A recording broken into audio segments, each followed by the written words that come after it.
Here at Paddy Power, we're the home of the Money Back Special, with some incredible offers every single week. Check out the website or app today. Terms and conditions apply. 18 plus, begambleaware.org. Welcome along to the Racing Post Cheltenham Festival Postcast. I'm Bruce Millington, and I'm delighted to be joined by David Jennings and Paul Keeley from the Racing Post and Paddy Power's Paul Binfield. We are looking ahead to day 3, very exciting. We will start with the JLT, the first race at 1:30. And Paul, how do Paddy Power bet? Well, we go 11-4 Defi Dusoy, Bruce 3 Lost in Translation, 7 Real Still and Vindication, who got a late call up for the race, 8 Kildisart and 10-1 Bar.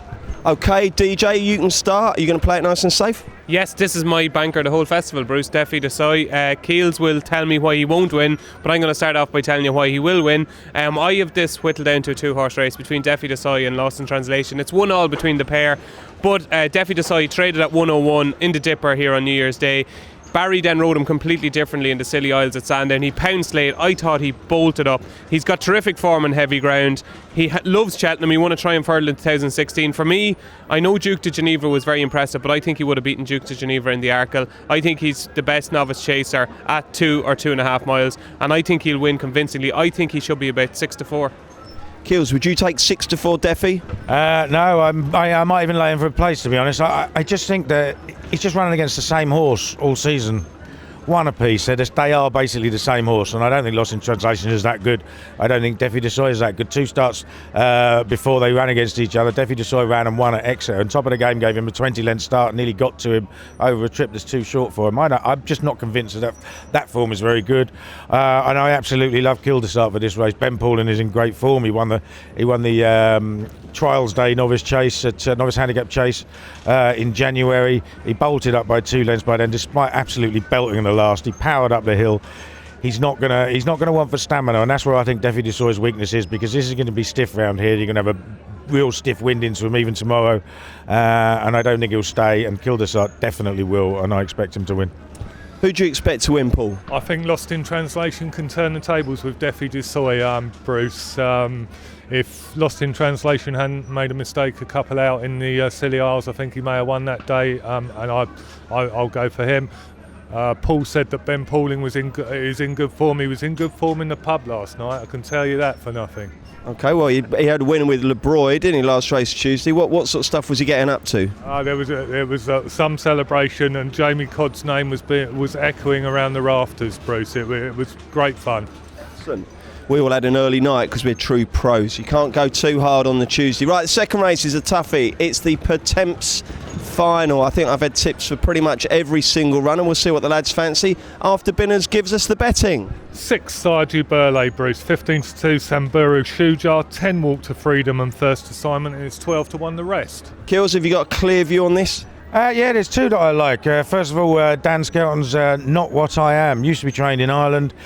Much improved for him. Has already won a couple of times for him. May well have won over course and distance if he hadn't fallen 2 out earlier in the season. But there's a really, really eye-catching 4th in the Warwick qualifier, where he's the only one to come off the pace. Got the job done there by getting qualified. I think he has to go well.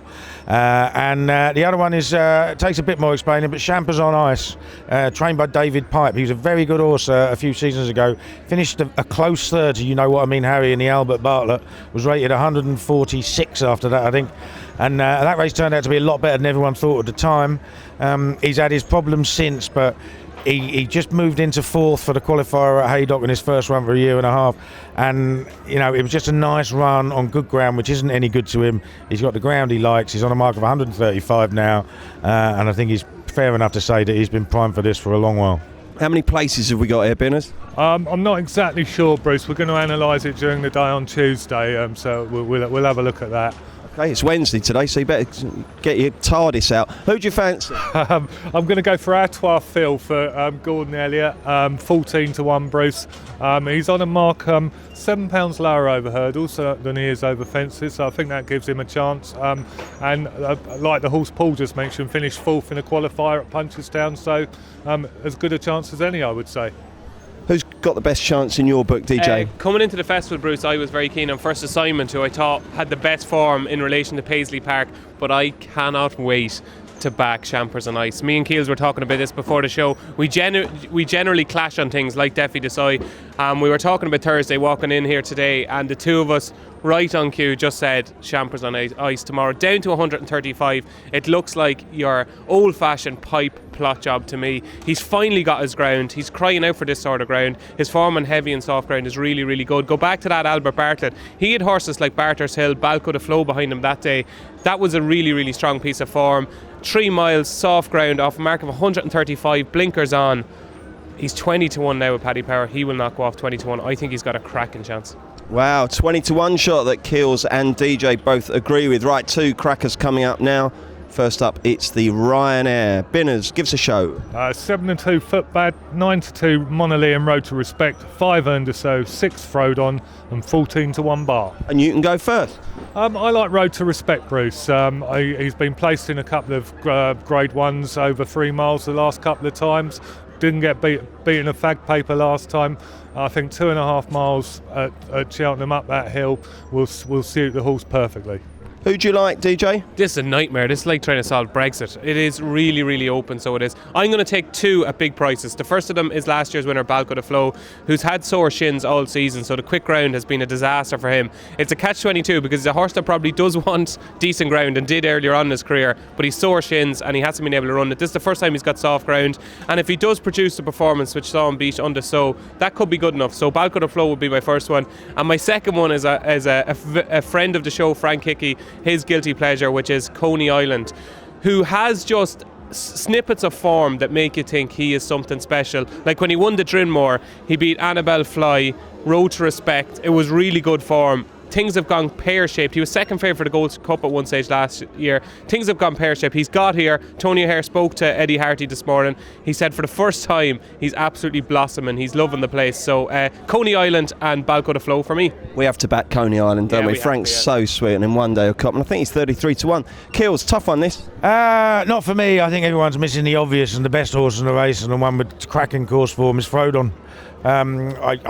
I made a white cock up with this race last year because I told everyone Balco de Flow would win, and then I lumped on Frodon because what he'd been doing around Cheltenham, and it just didn't work out. But he'd had a really, really tough season by the time he got here last time. And he ran in the Ascot Chase.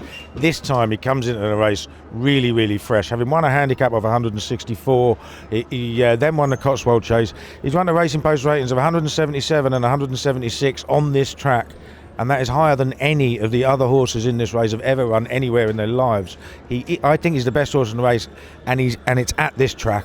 It's just because he hasn't won a Grade 1, people can't have him. But if you can win a handicap off a mark of 164, you're a Grade 1 horse. He has no chance now, none, because it's going to be like yesterday in the Champion Hurdle with Apple's Jade. He's going to be taken on the whole way, and I just don't see it. I don't think he's good enough. When he steps up to Grade 1 level, he's blatantly not good enough. Sorry, Paul. He's only stepped up once, and that was last year. It's not going he's a different horse now. Just to clarify, Earned So wins. Right, let's move on to the stayers at 3:30. Binners, how short has Paisley Park got? 15-8 Bruce, 7-2 Faheen, 7 Super Sunday, 10 Black Hop, and it's 12-1 Bar.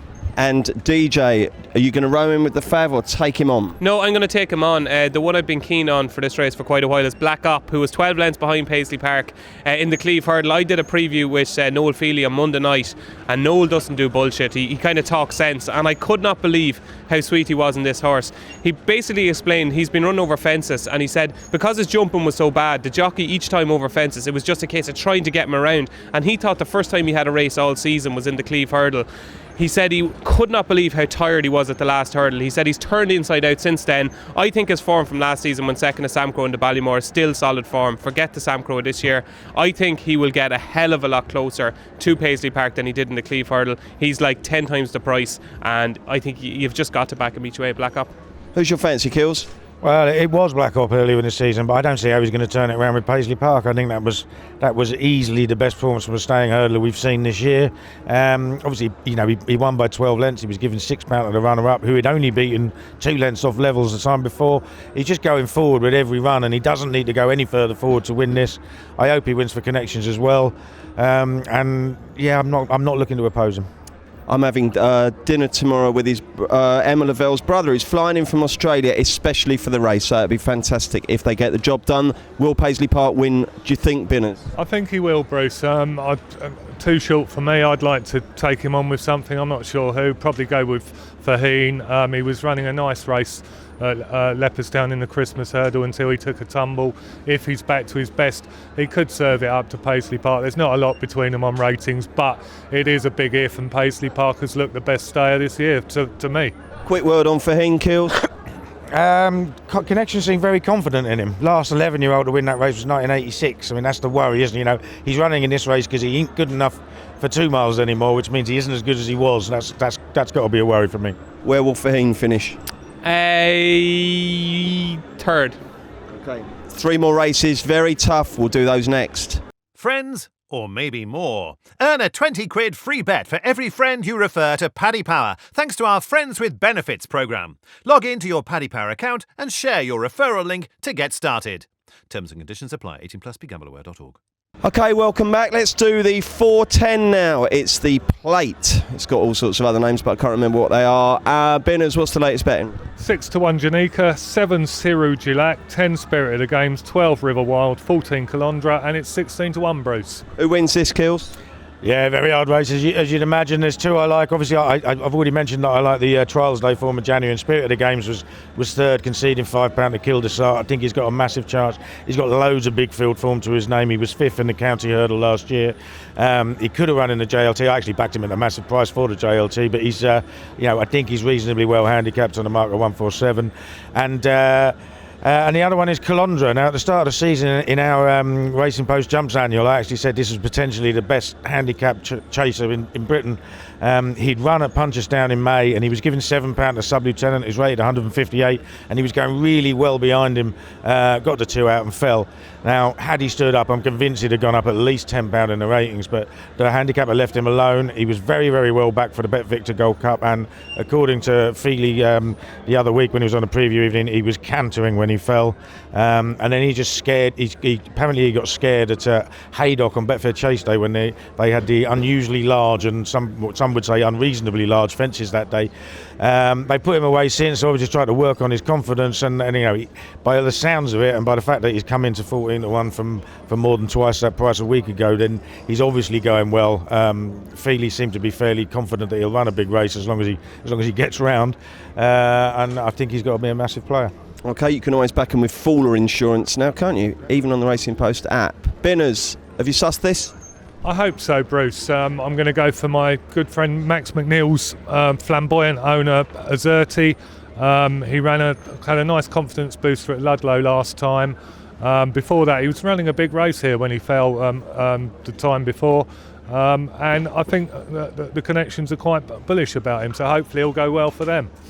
DJ, who wins the Plate? Yeah, me and Paul are going to go down together. We're either going to have a brilliant day and go on the piss, or we're going to have a disaster. Calandra for me, Bruce. And my stag was here in November, and we all pooled up together and backed Calandra in the Bet Victor Gold Cup. I thought he was travelling really well. Noel thought he was travelling really well when he came down. It was too early to tell how he would have done, but like Paul, at the start of the season, I thought he was one of the best handicap chasers in training.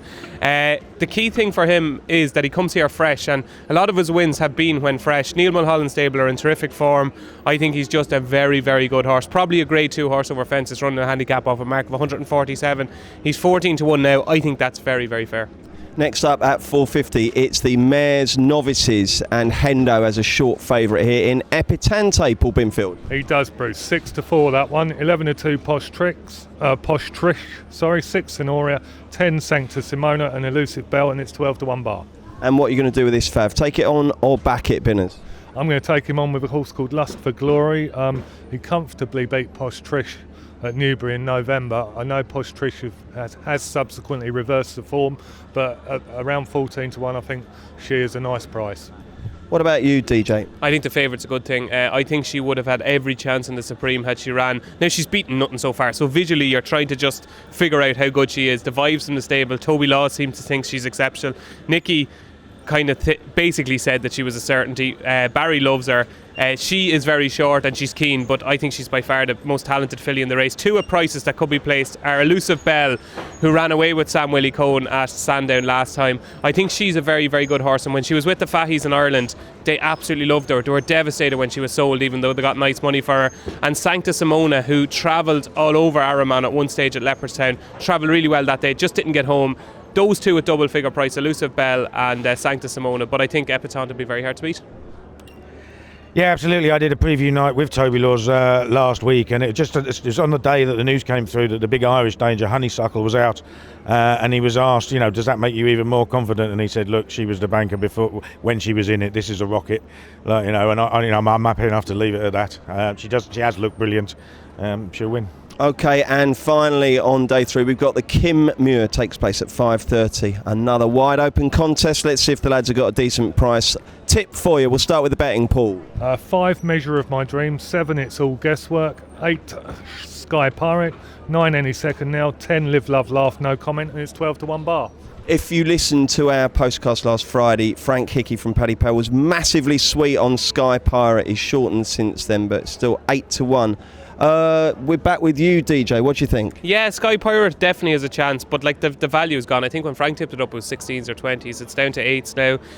The two I like are both owned by JP McManus. The first of them is Any Second Now, who's 0 from 9 over fences, so it's obviously that's a concern. But I did think he ran an extraordinary race in the Paddy Power at Christmas, and that he didn't jump particularly well, clattered into the last, still wasn't beaten that far. I would say he's well handicapped off 143, and Derek O'Connor, around here he's a genius. And the other one is actually No Comment for Mikey O'Hare. I thought No Comment would develop into a graded chaser. He travelled really well in the 4 miler last year, but just didn't get home. I think back over 3 mile 2, I think will be fine. He goes on the ground, and I think if you back No Comment each way and Any Second Now each way, you collect on at least one of them, possibly 2. Keels? I echo everything Dave said about Any Second Now. I think he's got a cracking chance. He might have won that Paddy Power, mightn't he, if he hadn't made a mistake. So that's the one at the short end of the market. But I also take a bit of a flyer with a horse called Arkwrist. Now, the one thing I warn you about, he's clumsier than I am in the Racing Post studio. When I fall over that desk every time I walk in. He can give a fence an absolute belt. But he's a 33 to 1 shot, having not had his ground all season, and he's got it now, and he'd have gone very close in the Irish National of a similar sort of mark last year if he hadn't have been badly hampered at the last. So he's definitely a much bigger price than he should be on his best form. What's he called? Arkwrist, trained by Joseph O'Brien. Okay. Binners? I'm going to go Live Love Laugh, Bruce. Kind of fallen for Joe Chambers' waffle at a preview evening the other night. Susanna Rich's racing manager, he's trying to get 20 to 1 off me for this horse. It's into 10 to 1 now. He seemed very keen on it, stepping up in trip from 2.5 miles at Leopardstown last time. That might suit, and I'll go along with Joe Chambers. Okay, best bet of day 3, DJ. Well, I'll be devastated if Defi Desai doesn't win, but Champers on ice, I can't wait to back him. Keels? I'm convinced Kiel Desai is going to win the JLT 130. And Binners? Love to see Road of Respect win for Noel Mead, one of the gents of Irish turf racing. Okay, and which horse will you be laying either to win or to place? Which horse can you not have for any price? DJ? 2, Kill the Start and Froden. I don't fancy either of them at all, and I potentially could place lay both of them, which would be bad news for you, pal. Pretty mean, isn't it? It'd be good news for me because I'll be on the other end of it, pal. Don't you worry about that. Who don't you like? I don't like Defi Desai, and I also don't like Footpad. I think last year's Novice Chase form was badly overrated, and I can't see why it's fav. Okay, and Binners, who's your lay of the day? Well, I think we'll probably try and take on Paisley Park. I think he's the best horse. He probably will win, but he's a bit too short for me, Bruce. Okay, thanks, chaps. We are back tomorrow for the final day postcast. Don't forget, if you are coming down to Cheltenham, do pop down to stall 51. It's the Racing Post bookshop. You can get all sorts of stuff, scarves, books. One day David Jennings will write David Jennings on horse racing. It'll be 5,000 pages and that thick, but they don't sell that just yet. But join us again for another Racing Post Cheltenham Postcast. Paddy Power Games has over 250 of your favourites to play online, and we're going to attempt to name them all in this 10-second ad before the T's and C's kick in. There's Blackjack, 18+, begambleaware.org.